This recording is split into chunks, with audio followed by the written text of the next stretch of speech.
Hey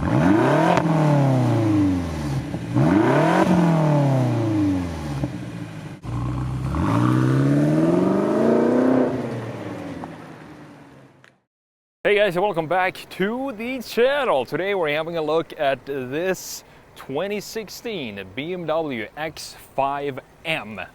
And to me, there are two versions of the X5 that I think look the best. So the first one is the first generation X5, which looks basically like a lifted E39 5 Series, and the second one is going to be this one right here. So we have a beautiful blacked out X5M here, 536 horsepower in this beast, 21-inch wheels. Again, 5-spoke design. I mean, it just looks so good just to have 5 spokes like this, even though it's double spokes in this case. So what we're gonna do in this video is have a look at this design from a front, side, rear, the interior, and then of course we're gonna take this for a drive. But before we do that, let's pop the hood. One thing I don't like here though is this little chrome piece here. I couldn't help but just notice that right now. But let's pop the hood here. And let's check out this big 4.4 liter twin turbo V8 that we have under the hood. 4.4 liter twin turbo V8, putting out 567 horsepower and 553 pound-feet of torque, 8-speed automatic, all-wheel drive, of course, 0 to 60 in, look at this package.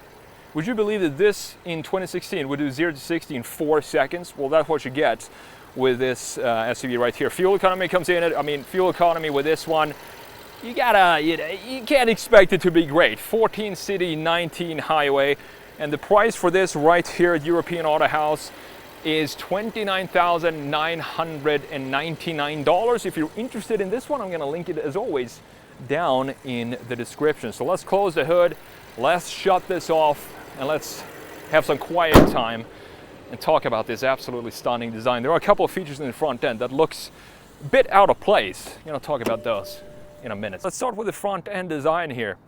Now this is, as I said, my second favorite X5 design. I just think it looks great, specifically with the separation that we have from the top half of the graphics that I've talked so much about before, and the lower half of the graphics. And this looks like it has a pretty anonymous look to it. It looks like just an X5 with the M Sport package.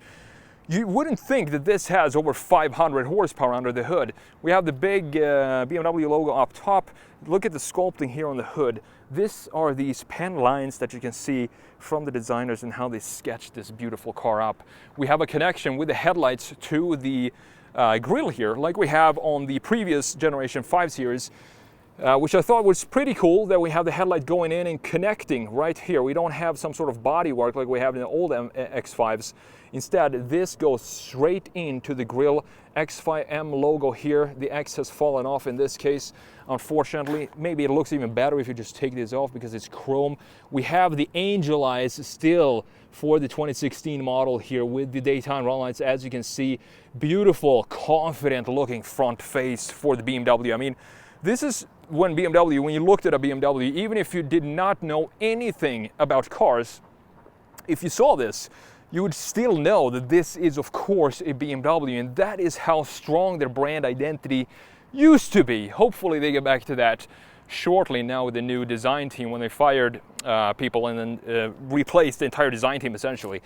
One thing that looks a little out of place here is this fog light. It's like a round piece that they just carved out of the bumper. It feels like the fog light would maybe sit somewhere here, but instead we have this gills, or whatever you want to call them, right here in the lower section, and the honeycomb pattern here, everything here being, of course, functional.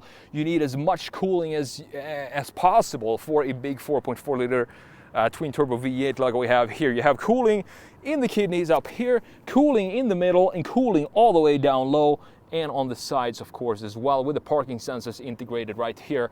I mean, to me, I don't know about you, but I think this is a stunning looking design. The fog lights look, as I said, a little out of place, but that's just a small detail. You have the front mounted camera located right here. Let's clean it up a little bit. So coming around to the side view, and specific for, you know, M cars are the side mirrors. We do have some special side mirrors here as well.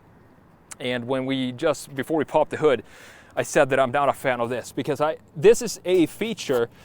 Looking at the feature overall, if you look at that chrome piece, it just sticks out, and it's not supposed to be there. Let's just erase that, or at least just black this out, not have this be chrome. But we do have functionality in this thing, so that is a good thing. We do have some air flowing out from the wheel well right here. In here you can see the cutout portion here, and then flows out here to reduce some pressure for the wheel well. And the side mirrors here, typical M mirrors, all carbon fiber, LED indicator, beautiful design. Everything is blacked out except for that tiny piece right there. And we have the same width for the rear tires like we have on a McLaren 720S. So we have 325s or ZR21s on the rear for the rear tires. And let's see what we have in the front here. Not entirely sure, maybe 245s. We have two 285s. I mean, this is also the era where BMW really planned. It looks like a sumo wrestler, this thing, when you have that fat tires both in the rear and also 285s in the front end. And have a look at this rotor. They're just absolutely massive. Love the proportions. It's a beautiful looking SUV. Has a clear design. You know, the volumes are located in the back here. You have the big volumes in the back shooting this car forward even when it stands still.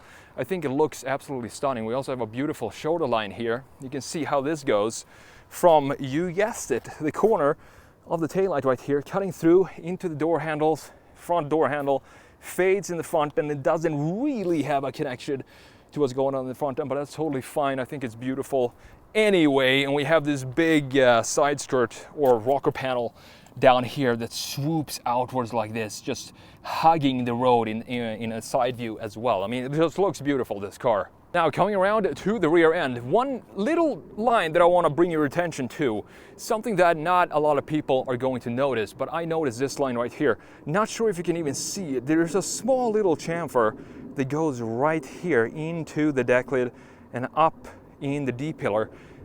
In this line, this is what I'm talking about, from the roof going down here. Hopefully this comes at out at the camera, and then you can see how it becomes very, very strong. It creates this chamfer right here in the rear end. Beautiful design. The taillights look great as well. Full LED taillights back in 2016. Look how dynamic they feel with a big juicy design here on the side, and then goes into thinner pieces, creating this typical BMW design. You also have the outline for the taillights being very similar to what we had on the old 3 Series, for example. So it has a connection to what's happened in the past with a very modernized look to it overall. All the way down low, this being, of course, an X5M, meaning that we do need to have the proper setup for the bazooka tailpipes down low, meaning M spec. We have quad exhaust pipes in these round settings that we have right here, looking super aggressive. And that is pretty much the only thing in the rear, I do believe, that sets this apart from just your average BMW X5. And have a look at the width of these rear tires. I mean, it's just insane how planted this thing looks. And you also have a little bit of a deeper dish for the wheel in the rear, looking great. This is what I call sumo plantedness for this car. So let's open up the trunk. Let's check out the space back here. You do have the Range Rover-like split tailgate. That is something that BMW took from Land Rover when they first developed the E53 X5, the first generation. They said, let's take the engineering pieces of the Range Rover, and let's take the driving dynamics of BMW and let's combine it into one, and let's jump on this SUV train that everybody's jumping on right now. And out came the E53 X5, which was, as I said, the first generation X5. Back here, you do have pretty decent amount of space. We have the parking sensors on, and I do apologize for the noise that is making when I stand back here. But you can see the space overall here. Of course, you can fold the rear seats if you want to do that. Not a lot to talk about back here, except for this being a typical size for a SUV.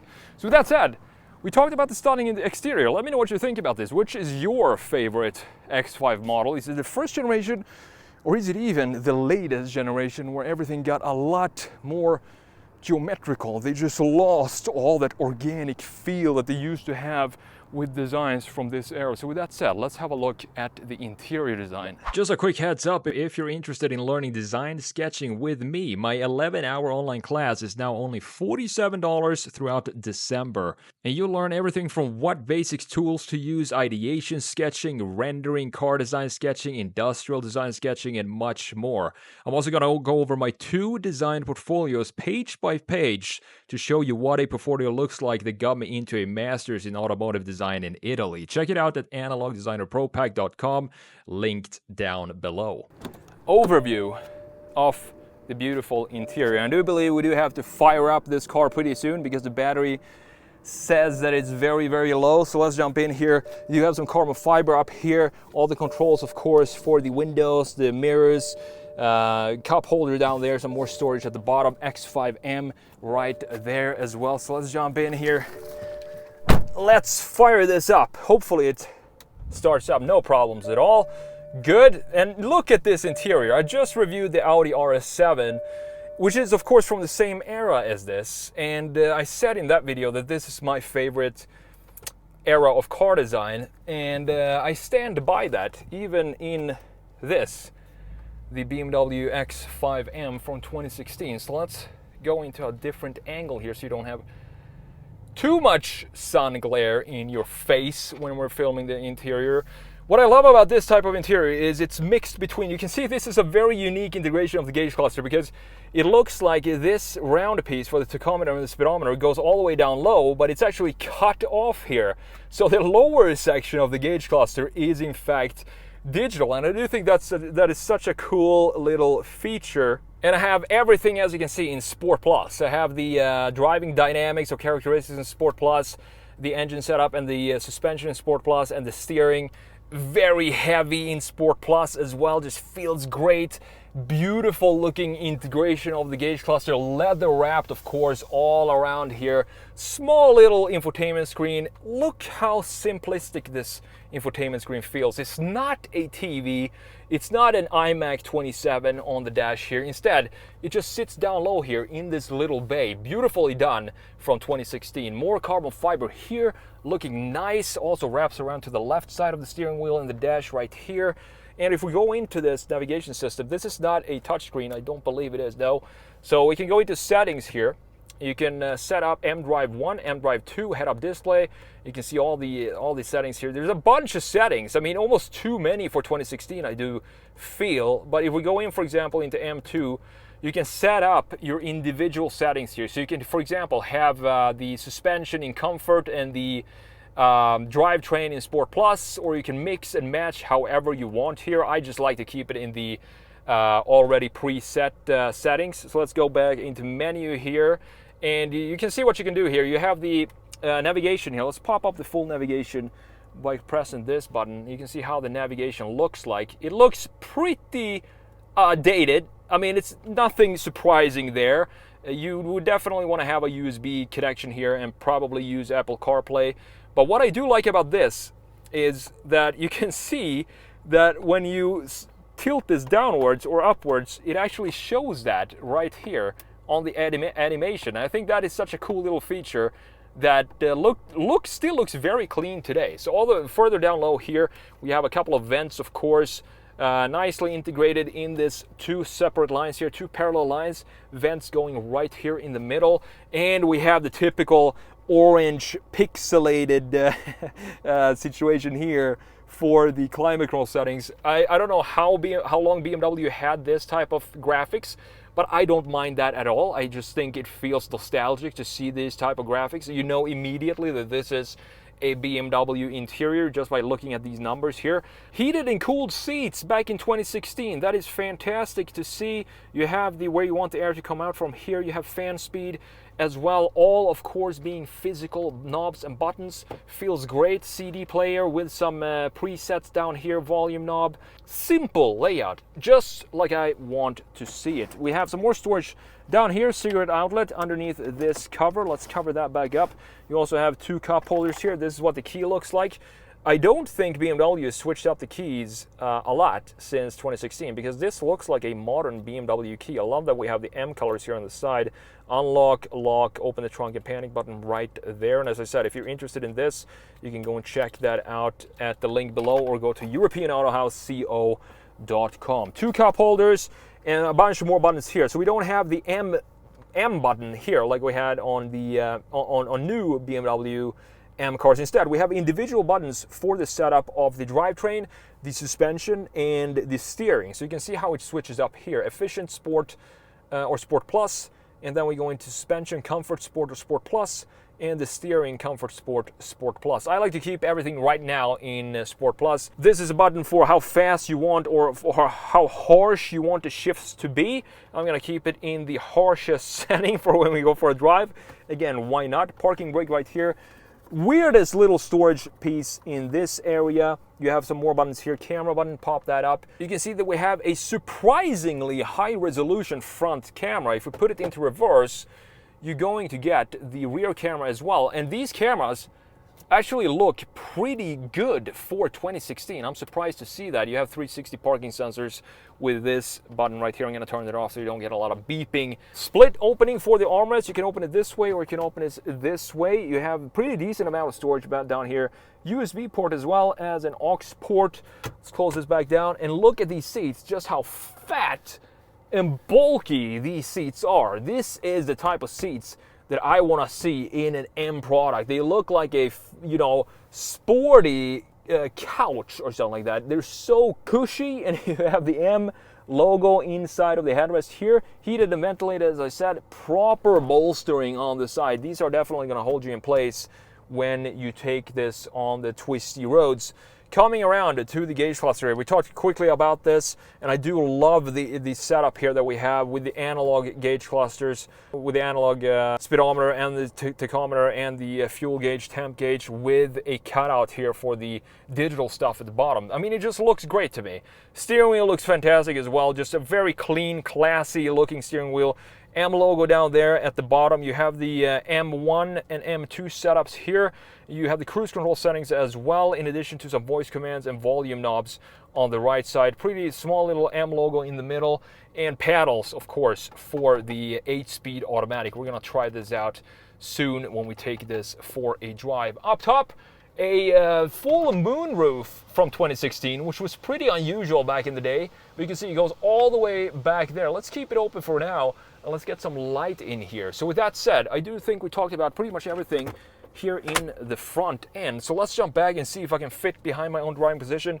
I feel pretty comfortable like this, so let's see if I can fit behind myself, which I'm pretty sure I can, this being an X5. All right, coming in to the back seat, and same as the RS7 I just reviewed, the Germans were very adamant to have 4 climate zones in their luxury cars back in the day. We do have that in this X5 as well. You can see we have 2 in the front, 2 in the back here as well.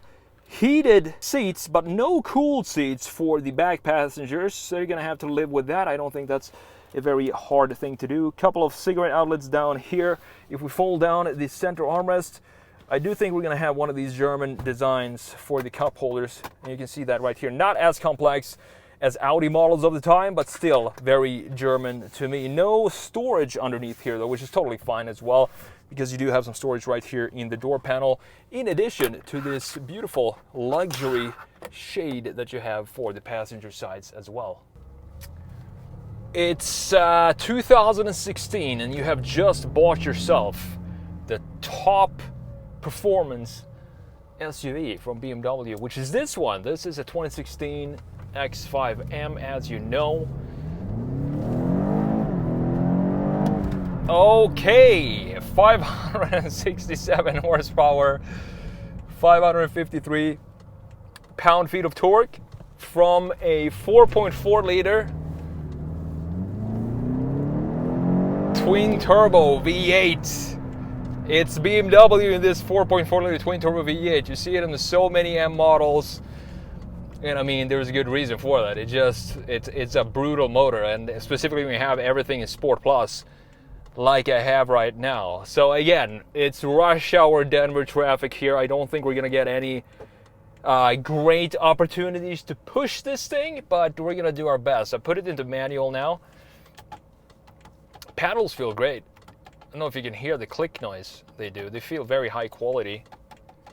I think they're plastic in the front and metal in the back. Interesting solution for that. And let's go. Oh man. You can I just jumped into this one from the Audi RS7, and you can definitely feel you know, the different packages. This being a high sitting SUV, when you push it, you feel that it's going a little bit like this, even if everything is in Sport Plus here. The pedals feel fine. The shifts are very, very snappy and quick, which I love. And I'm probably gonna put it back into just drive, and then we'll see how it feels when we switch it up to comfort. And we have everything in the rawest settings now, so I want to see how it feels in comfort later on.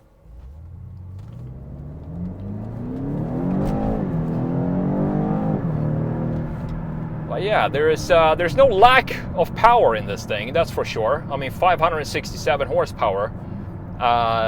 It's not sure. It sort of feels like, do you really want more horsepower in an SUV? Right now, it feels like it's almost struggling a little bit with the power because it sits so high up. So having like 1,000 horsepower in this, I think that would just would not make sense to have that much power. So this is sort of the, in my opinion, maybe the sweet spot, or maybe a little bit over the sweet spot of power, 567 horsepower. The torque is great too. Having all-wheel drive, of course, is going to plant that power down on the ground. Noise is great too. Just feels like a supercar tank on the road. See if we can turn before these cars come right here. There we go.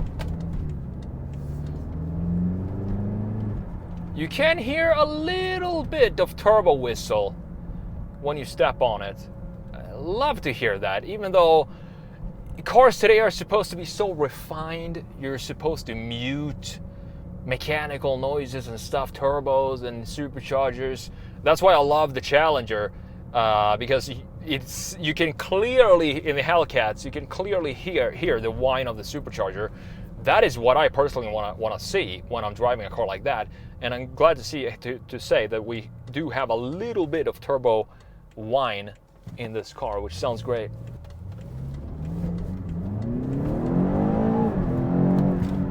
Alrighty. Okay. You're angry, BMW. I get it. I can see it in your face. Man, these type of numbers here, these pixelated orange displays, it's so typical BMW. It reminds me of the Beamers I grew up with, and I love to see them still in 2016, that they didn't go to anything more sophisticated or more complex than this. This has a history to it, and I love that they kept it all the way up to, I'm not sure, maybe in 2018 they still had that type of displays. Let's put it in, let's put it in efficient for the drivetrain, comfort for the suspension, and comfort for the steering. Steering definitely got a lot lighter now. Suspension, of course, doesn't feel as harsh as it is in Sport Plus. Pretty much exactly what you would expect these settings to do. I would probably want to have it in either Sport Plus or Comfort. Sport just feels like an in-between level that doesn't really make sense to me. I like to have it in Comfort as well. If I were to just daily drive this, I would probably have it in Comfort most of the time, because it is still a very, very comfortable SUV. You can hear that the exhaust note in Comfort is also very muted. Man, I just miss these type of interiors. I don't know how many times I've said it before. You're probably getting sick of me talking about the interiors from 2015, 2016, 18, pretty much up to 2020, before we got the big dashes. I don't know about you, but just look at this interior, how beautiful it is. Carbon fiber here, beautiful setups for the buttons, housing for the gauge cluster, which is split, analog, digital. It's everything I want to see. It also looks like you have some ambient lighting here going on inside of, in between this section here and down low. So we did have ambient lighting in BMWs. That's where they started. Now we have crystal bars and stuff all over the cars of the interiors for Beamer, specifically the new 5 Series and the 7 Series as well. Let's put it back in. Comfort is kind of boring.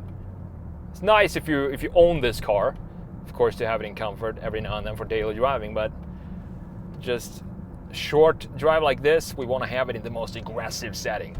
All right, so one last pull before I return this car. There we go. Sounds very, very nice. Love this powertrain. I don't think it's ever going to get old. This twin turbo 4.4 liter V8. It's just one of BMW's masterpieces for sure. Huge thanks again, as always, to European Auto House for providing this Beamer X5M 2016 for me to review for you guys today. As always, if you're interested in this car, I'm going to link it down below in the description so you can go and check this out. It is for sale. And thank you so much for watching, and I'll see you in the next video.